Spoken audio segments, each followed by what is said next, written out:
Kevin has been my best friend since we were 12. Same soccer team, same math class, same terrible haircut phase in 8th grade. We've basically grown up side by side.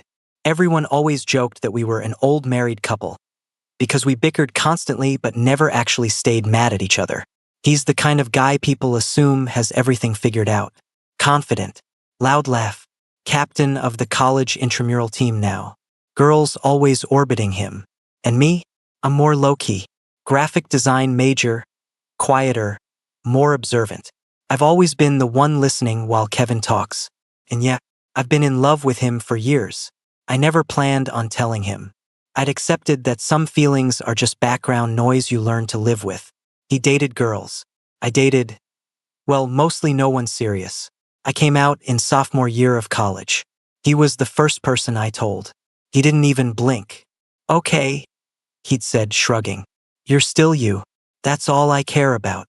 That should have been enough. It was enough. Until this summer.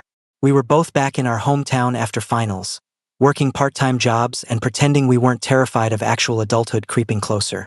Kevin's parents were away for the weekend at some anniversary trip, and of course he invited me over. Movie night. Like old times. He'd texted. I didn't think twice about it. We ordered takeout, sprawled across his bed like we used to in high school, arguing about what to watch. He kept bumping his knee against mine, absent-mindedly at first. Or at least I thought it was absent-minded. At some point during the movie, he got quieter. You ever think about how weird it is? He said suddenly, staring at the ceiling instead of the screen. That we've basically shared every version of ourselves with each other? I laughed. That's dramatic. I'm serious. There was something in his tone that made me turn my head. He was already looking at me. Not joking. Not teasing. Just looking. My heart started doing that annoying thing where it feels like it's trying to punch its way out of your ribs. What's going on in your head right now? He asked. That's a dangerous question. Jason. He only uses my full name when he wants a real answer. I hesitated. Then, because I'm apparently incapable of protecting myself around him, I said, I think about how different things would be if you weren't straight. I tried to say it lightly, like a joke. He didn't laugh. Instead, he swallowed. Actually swallowed. I watched his throat move. Who says I am? He said quietly. I blinked. Kevin. No, I mean it. The air in the room shifted, like the pressure dropped or something. My ears were ringing. You've only ever dated girls, I said carefully. Yeah. And maybe that doesn't automatically mean anything. I sat up a little. Are you saying you're bi? I don't know what I am, he admitted. I just know that when you came out, I started noticing stuff. Noticing what? You. That's the moment everything tilted. He didn't say it confidently. He didn't smirk or wink. He looked nervous. Kevin never looks nervous. I think about you, he continued, words coming faster now. Like more than I should. I think about what it would be like to. He cut himself off. My mouth felt dry. To what? He stared at me for a long second, like he was deciding whether to jump off a cliff. When we finally pulled apart, we just stared at each other. Kevin's breathing was uneven. Okay, he said, voice barely above a whisper. So that happened. I let out a shaky laugh. Yeah, it did. Silence stretched between us. We can't tell anyone, he said suddenly. The words hit harder than I expected. What? I mean, he ran a hand through his hair. My parents, the guys, everyone, they'd freak out. They already think we're too close. I knew he was right. Our town isn't exactly progressive. And Kevin's whole identity has always been wrapped up in being the golden boy. So what are you saying? I asked. I'm saying, maybe this is just ours. His eyes searched mine. We don't have to label it. We don't have to announce anything. We just see where it goes. In private. A secret. Part of me hated that idea immediately. I've never wanted to be someone's hidden experiment. But another part of me, the part that had been in love with him since we were kids, was selfish. I didn't want to lose this before it even started. So we pretend nothing's changed? I asked. In public? Yeah. And in private? Private, he said softly. We don't pretend. I should have said no. I should have demanded clarity or respect or something braver than what I felt. Instead, I leaned in and kissed him again. And just like that, we decided to keep it a secret. The first rule of keeping a secret with your best friend? Act normal, which is harder than it sounds when your best friend is now the guy who kisses you when no one's looking. The next morning, Kevin's mom came home early. I woke up to the smell of coffee and the sound of cabinet doors downstairs. For a split second, I forgot what had happened the night before. Kev, I whispered. He shifted behind me, groggy. Your mom's home. That woke him up. He pulled his arm away so fast it almost hurt. We both sat up at the same time, looking at each other like we'd just robbed a bank. Okay, he said, running a hand through his messy hair. Okay, we're good. We just fell asleep watching a movie. On your bed. We've done that before. He wasn't wrong, but it felt different now. Everything felt different. We went downstairs separately. I made sure to scroll on my phone for a minute in the hallway, just to create some distance. Kevin was already at the kitchen counter when I walked in, leaning casually against it like nothing in the world had changed. His mom smiled at me. Morning, Jason. You boys stayed up late. Yeah, Kevin answered smoothly. Movie marathon. He didn't look at me. I didn't look at him. But I could feel it. The awareness. The electricity. When our fingers brushed reaching for the same coffee mug, it was quick. Accidental looking. Not accidental. Later that afternoon, after I left his house, he texted me. Kevin, you good? I stared at the screen longer than necessary. Me, yeah. 3 dots appeared almost immediately. Kevin, last night wasn't a mistake. I exhaled slowly. Me, I didn't think it was. Another pause. Kevin, I keep replaying it. That made my stomach flip. Me, same. There was something intense about texting him now. Every word felt loaded, like we were speaking in code. That night he called me. He never calls. We usually just text. You busy? He asked. No. Come over. It wasn't a question. I should have hesitated. I didn't. This time, when I walked into his room, the air felt thicker, anticipation humming under the surface. Over the next 2 weeks, we perfected the act. In public, nothing changed. We still joked, still shoved each other around, still argued about stupid stuff in front of our friends. If anything, Kevin overcompensated. He'd throw an arm around some girl at parties, flirt harder than usual. The problem with secrets, though, they grow heavier the longer you carry them. One Friday night, we were at a bonfire with our old high school crowd. Music blasting, beer everywhere. The usual. Kevin was sitting next to me on a log. Then Tyler, one of the guys from our soccer team, nudged Kevin. Bro, you and Emily ever gonna make it official? He teased. Kevin laughed. Chill. She's been into you forever. Emily, standing a few feet away, smiled shyly when someone mentioned her name. I looked at Kevin. Just for a second. He looked back at me, and in that tiny glance I saw it. Fear, confusion, and something else. Guilt. He stood up abruptly. I need another drink. He walked away. I watched him go, the secret suddenly feeling a lot less romantic and a lot more complicated. Because the truth is, it's easy to keep a secret when it's just excitement. It's harder when real life starts pressing in. And I had a feeling that real life was about to do exactly that. That night at the bonfire, Kevin didn't come back to sit next to me. He stayed near the cooler, talking to people, laughing a little too loudly. Every now and then, I'd catch him glancing over. Quick looks, almost nervous ones. I pretended not to notice. Instead, I focused on the fire, poking at the glowing wood with a stick like I was deeply invested in combustion science. Eventually, Emily sat down beside me. You okay? She asked. I blinked. Yeah. Why? You look like you're thinking about something heavy. I forced a smile. Just tired. She nodded, but her eyes lingered on me like she didn't quite believe it. Across the clearing, Kevin laughed at something Tyler said, then looked over again. Our eyes met. He looked away first. That hurt more than I expected. Kevin texted me at 1:14 a.m. Kevin, did you leave already? Me, yeah. A minute passed. Kevin, can I come over? I stared at the message, the echo of Emily's question still bouncing around my head. Me sure. He showed up 15 minutes later.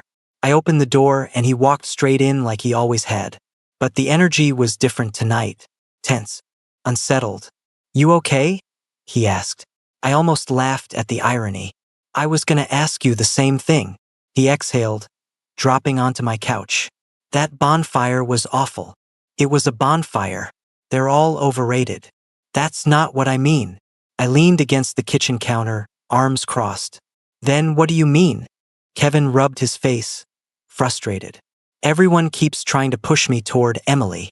And it's complicated. I waited. You think I'm a jerk, he said suddenly. I don't think you're a jerk. But you think something. I hesitated. Kevin knows me too well. I think, I said slowly, that you're scared. He looked up at me. Scared of what? That this isn't temporary. Silence stretched across the room. Kevin stared at the floor like it might offer answers. I don't know what this is, he admitted quietly. I've never felt like this before. That doesn't mean it's wrong. I didn't say it was. But you're acting like it is. That landed. Kevin leaned back, eyes closing for a second. Do you know what it feels like? To wake up and realize the version of yourself you thought you were might not be real. I softened immediately. Yeah, I said. I do. His eyes opened. Oh, it was such a simple reaction, but it carried so much understanding. I'm not asking you to label yourself, I continued. I'm just asking you not to pretend I don't exist when other people are around. Kevin's jaw tightened. I'm not pretending you don't exist. You know what I mean. He did. The room felt heavy again. Then he stood up and crossed the space between us. I hate that I'm hurting you, he said. I'm not hurt.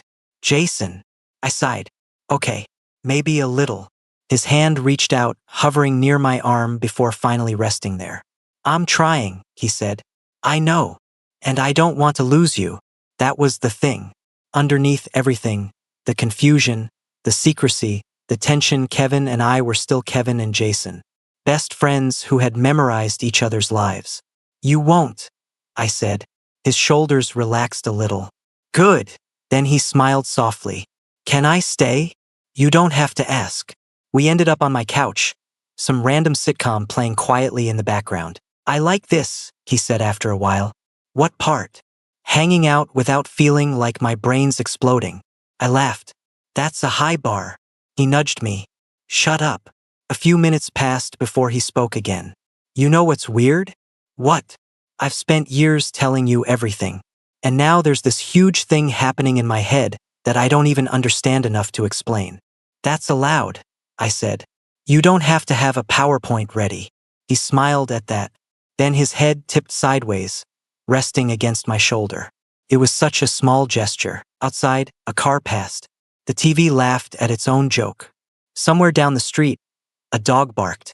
Normal sounds. Normal night. Except my best friend was half asleep on my shoulder, holding my hand loosely between us like it was the most natural thing in the world. And for the first time since all of this started, the secret didn't feel heavy. Felt fragile. Like something worth protecting. I just didn't realize yet that secrets don't only get discovered by other people. Sometimes they start unraveling from the inside first. Things didn't fall apart all at once. It was slower than that. Quieter. Like a crack spreading through glass before you even realize it's broken. For about a week after that night on my couch, Kevin and I found a rhythm.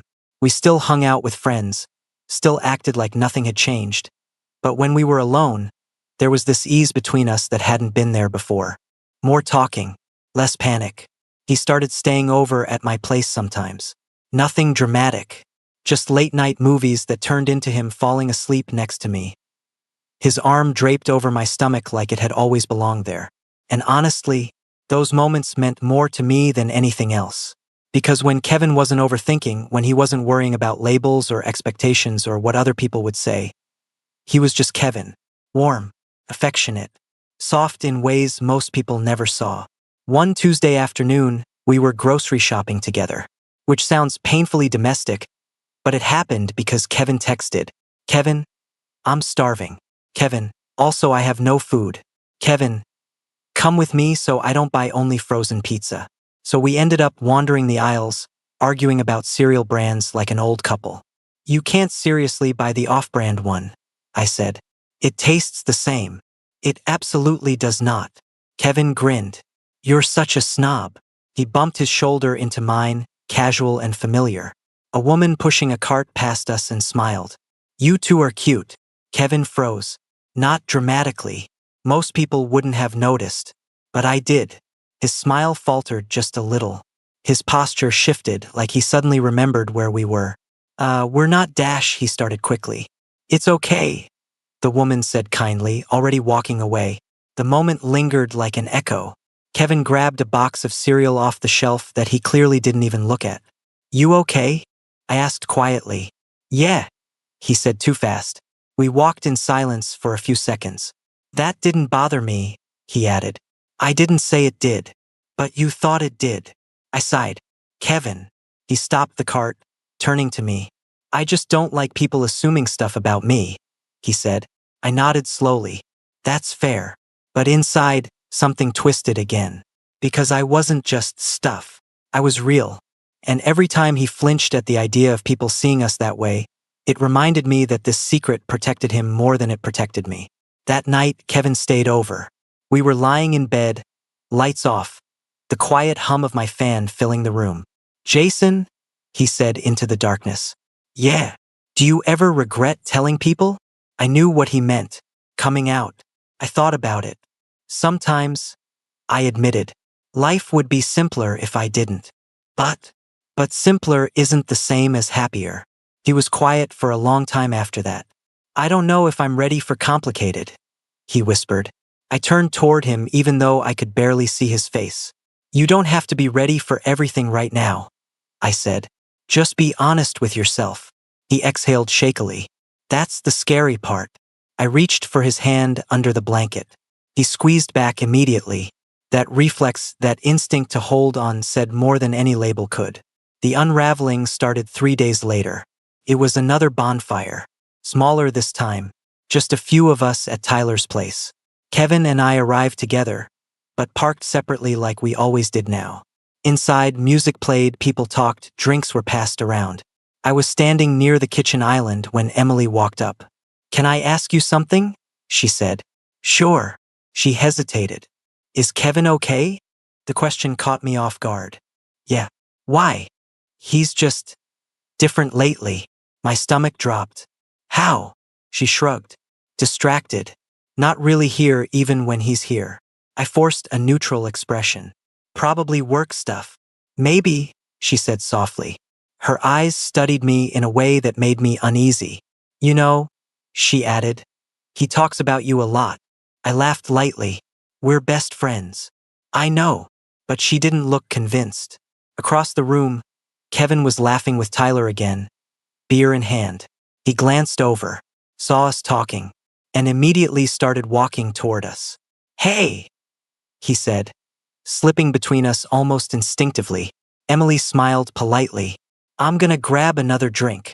She walked away. Kevin watched her go, then looked at me. What did she want? Just checking on you. He frowned. That's weird. Not really. Kevin leaned closer, lowering his voice. Did she ask anything else? The urgency in his tone made my chest tighten. No. He studied my face like he was searching for cracks. Then Tyler called his name and the moment broke. But I couldn't shake the feeling that something had shifted. Not exposed. Not yet. But noticed. And sometimes being noticed is the beginning of everything coming undone. I knew we were in trouble the second Kevin grabbed my wrist. Not hard. Not aggressive. Just quick. Instinctive. Tyler had dragged him toward the backyard, yelling something about shots. I stayed behind in the kitchen, pretending to scroll through my phone, trying not to replay the way Emily had looked at me. Then Kevin came back inside. His eyes found me immediately. Bathroom, he muttered under his breath. Before I could respond, his fingers wrapped around my wrist and pulled me down the hallway. It was subtle enough that no one called it out, but not subtle enough. We slipped into the downstairs bathroom, and he locked the door. What are you doing? I hissed. I needed a second.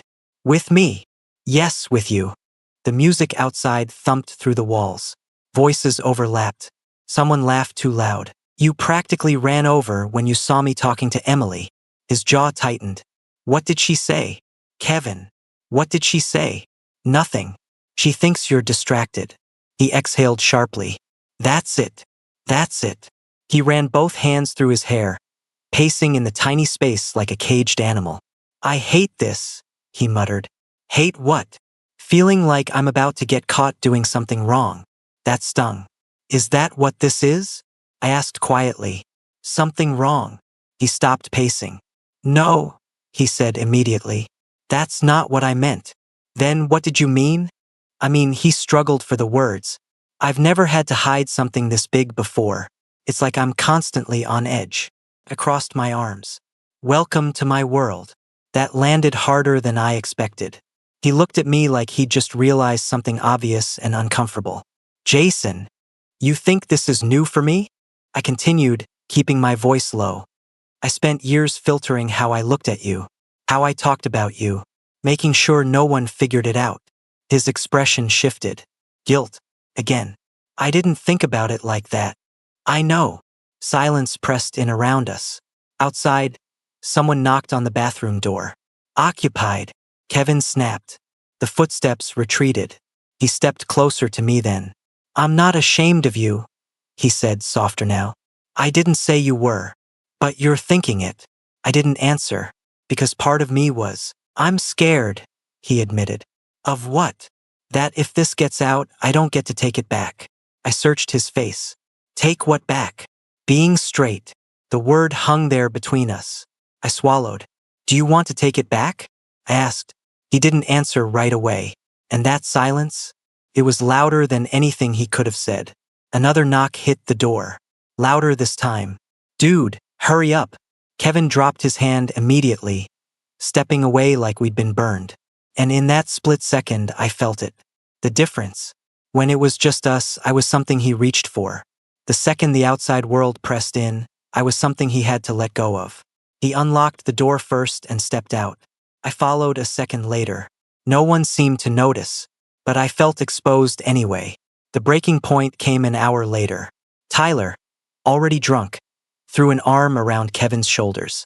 All right, real question, he slurred.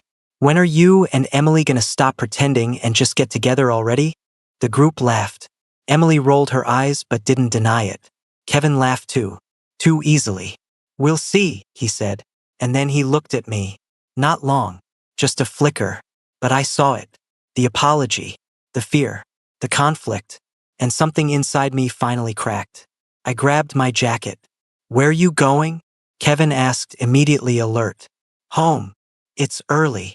I'm tired. He hesitated, clearly debating whether to follow. Tyler pulled him back into the group before he could decide. Don't bail, bro. Kevin looked between them, between me, and he stayed. I didn't answer his texts that night, or the next morning, or the one after that. It wasn't punishment. It was space, because I needed to figure out something I'd been avoiding. Was I okay being someone's secret, or was I slowly disappearing inside one? By the third day, Kevin showed up at my apartment without warning. I opened the door. He looked wrecked. You're ignoring me, he said. I needed space. For what? For me. He stepped inside without waiting to be invited. I didn't choose them over you, he said immediately. I didn't say you did. But you think I did. I held his gaze. You didn't follow me. His shoulders sagged. I can't just flip my whole life upside down overnight. I'm not asking you to. Then what are you asking? The answer had been sitting in my chest for days. I'm asking you to decide, I said quietly. If this is real, or if I'm just your confusion. The words hit him hard. I don't see you as confusion. Then what am I? He opened his mouth, closed it, tried again. You're the person I feel most myself with. That almost broke me. Then why does it feel like I'm the only one risking anything? The room fell silent. Kevin stared at the floor. And for the first time since this started, he didn't have an answer. Kevin didn't come up with an answer that night. He just stood there in my living room, looking like someone had taken away the script he'd been relying on. I don't want to lose you, he said again, like that was the only solid thing he had left. You won't, I replied. Not as my best friend. The distinction landed. His eyes snapped up.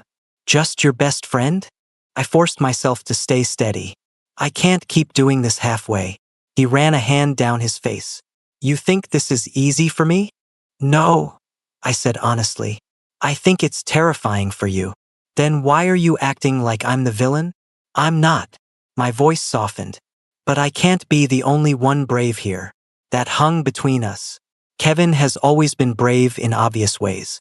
He'll start fights if someone disrespects a friend. He'll take risks on the field. He'll say what everyone else is thinking. But this wasn't loud bravery. It was quiet, personal, identity level. And that scared him more than anything. I need time, he said finally. I know. And you're saying you won't wait? That hurt. I've already been waiting, I said gently. For years. His face changed when I said that, because he knew it was true. The room felt smaller suddenly, like the walls were inching closer. So what happens now? He asked. Now, we breathe, I said. We stop sneaking around. We stop pretending we're in some movie where secrets are romantic. They were kind of romantic, he muttered weakly. I gave him a sad half-smile. For a minute, silence again. Then he asked the question I think he'd been avoiding since the grocery store. If I tell people, if I even just tell them I'm not straight, everything changes. Yes, my parents, the guys, soccer, all of it. Yes, he swallowed hard. And what if I tell them, and then I realize I'm wrong? That was the most honest thing he'd said all night. I stepped closer. Then you'll still be you, I said. Just a version of you who tried to be honest. His eyes were glassy now, but he blinked it away. I don't know how to do this, he admitted. You don't have to do it perfectly. Another long pause. Then quietly, I need a few days. I nodded. That's fair. He looked like he wanted to hug me, or kiss me, or both. Instead, he just stood there awkwardly, like we'd suddenly forgotten how to exist around each other.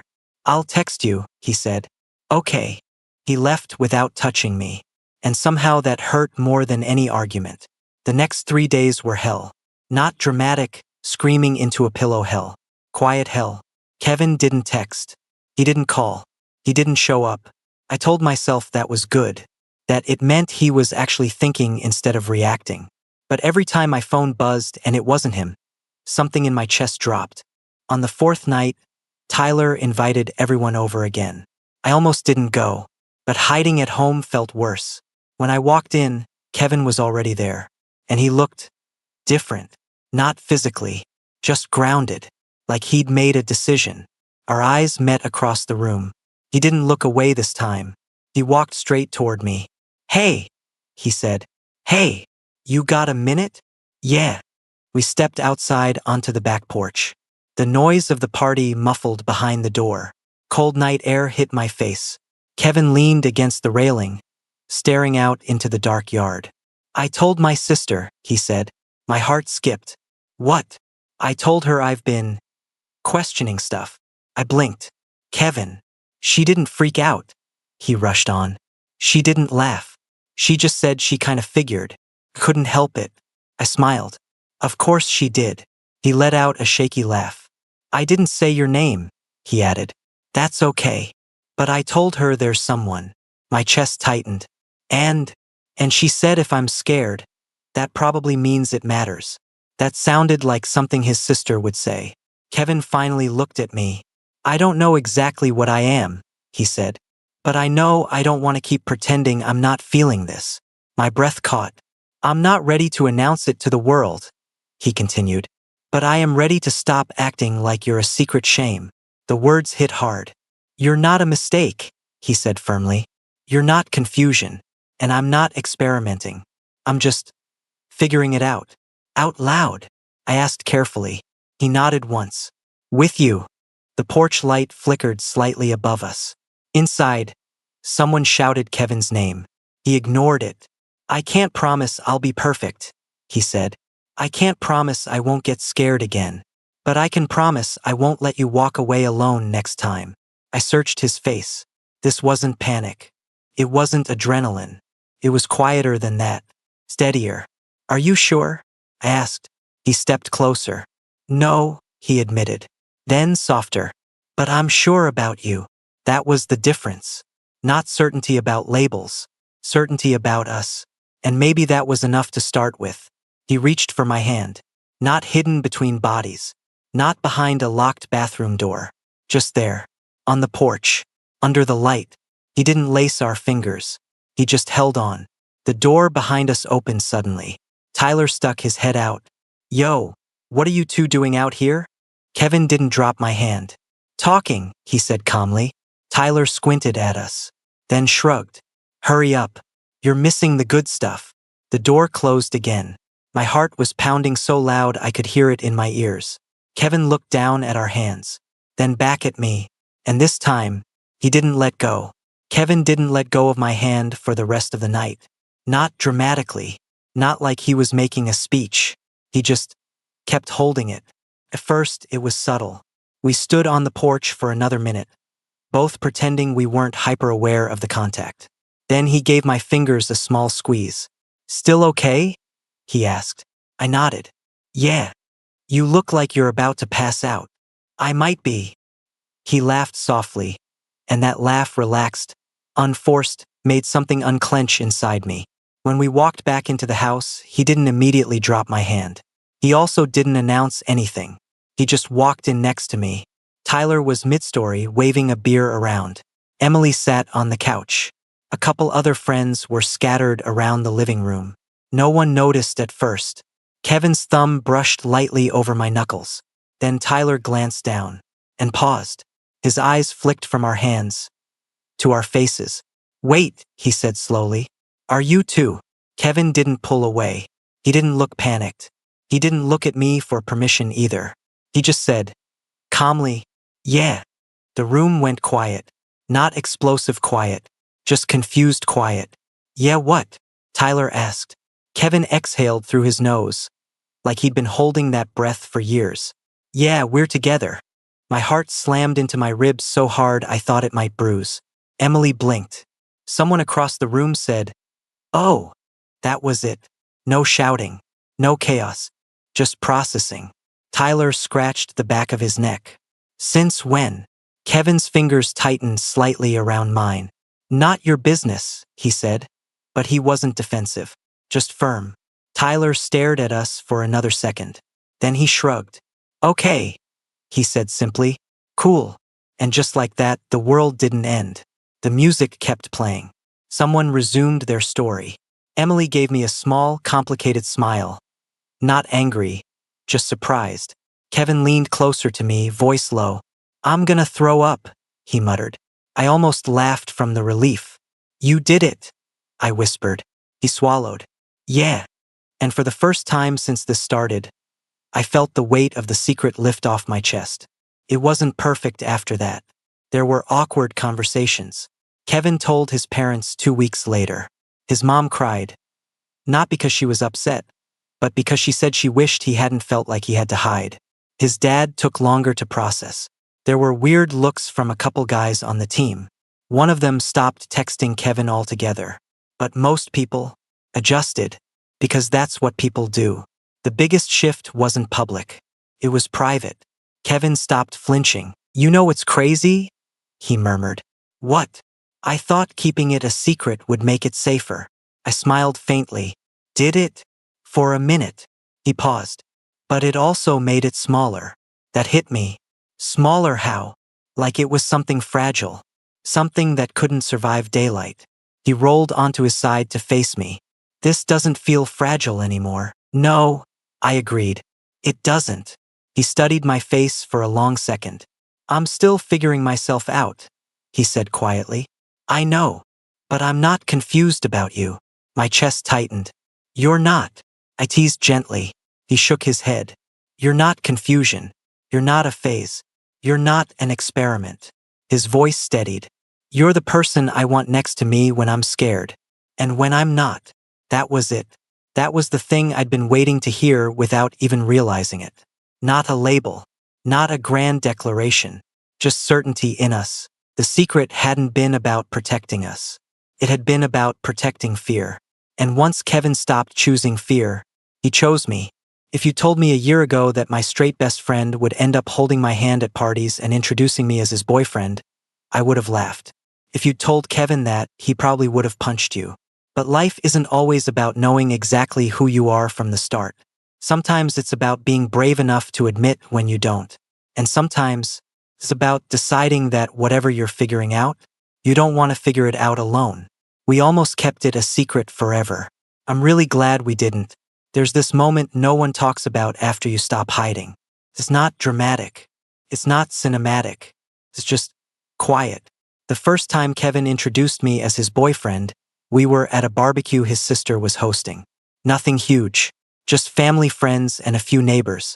I was nervous, not because I doubted him, but because once you step into daylight, there's no stepping back into shadow without feeling it. We were standing near the grill when one of his mom's friends walked over. "And this is?" she asked, smiling at me. Kevin didn't hesitate. "This is Jason, my boyfriend." No pause, no correction, no awkward laugh after. Just simple, solid. My stomach flipped, but in the best way. She blinked once, then smiled wider. "It's nice to finally meet you. We've heard a lot about you." Finally. That word stuck with me. Later that night, when we were driving back to his place, I reached over and laced my fingers through his. "You were smooth back there," I teased. He smirked. "I've been practicing." "In the mirror?" "Shut up." But he didn't let go of my hand. It wasn't perfect after that. Kevin still had moments. Sometimes we'd walk into a new place and I'd feel his body tense slightly, like muscle memory hadn't fully caught up to reality. Sometimes he'd go quiet after a comment from someone that wasn't even outright mean, just ignorant. But the difference now, he talked about it. Instead of pulling away, he'd say, "That bothered me." Or, "I hate that I still get scared." And I'd tell him, "It's okay. You're allowed to take time." Because that's the thing I learned through all of this. Bravery isn't loud. It's not one big announcement on a porch. It's choosing the same truth over and over again, even when it's inconvenient. About 3 months after the porch night, we went back to that same bonfire spot. Same crowd, same fire pit, same terrible playlist. This time, we showed up together. Actually together. Kevin's arm rested casually across the back of the log behind me. Not claiming, not hiding, just there. Tyler tossed him a beer. "So," he said, grinning, "you guys still good?" Kevin glanced at me, then back at him. "Yeah," he said, "we're good." Tyler nodded once. "Cool." And that was it. No interrogation, no drama, just acceptance. Emily ended up dating someone else. Kevin and her stayed friendly. The world kept moving. And sitting there by that fire, I realized something else. The secret hadn't just been about protecting Kevin's image. It had been about protecting our fear of losing each other. Because deep down, I think we both believed that if we dragged this into the open, it would collapse. Instead, it got stronger. One night, months later, Kevin and I were lying in bed again, the same room where this whole thing started. He rolled onto his back, staring at the ceiling. "You ever think about how close we were to never doing this?" he asked. "All the time," I admitted. "If you hadn't said that thing during the movie, I almost didn't." "I know. I was terrified you'd pull away." "I almost did," I said honestly. He turned his head toward me. "Why didn't you?" I thought about it. Because I'd loved him for years. Because I was tired of pretending. Because sometimes the risk of losing something is smaller than the regret of never trying. Because it felt real, I said. He reached for my hand. "It is real," he replied. And there it was again. Not perfect certainty about the future. Not a neat label that solved everything. Just real. We started this as a secret. Two best friends trying to protect what they didn't fully understand. We thought hiding it would make it safer. Instead, it made it fragile. It wasn't until Kevin stopped asking, "What will people think?" and started asking, "What do I feel?" that things changed. And what he felt was me. Now, when someone jokes that we act like an old married couple, Kevin doesn't laugh it off. He grins and says, "Yeah, I guess we kind of are." And every time he says it, I think back to that first night. The nervous kiss. The whispered agreement. We can't tell anyone. We were wrong about that part. Because the best thing we ever did was stop keeping it a secret.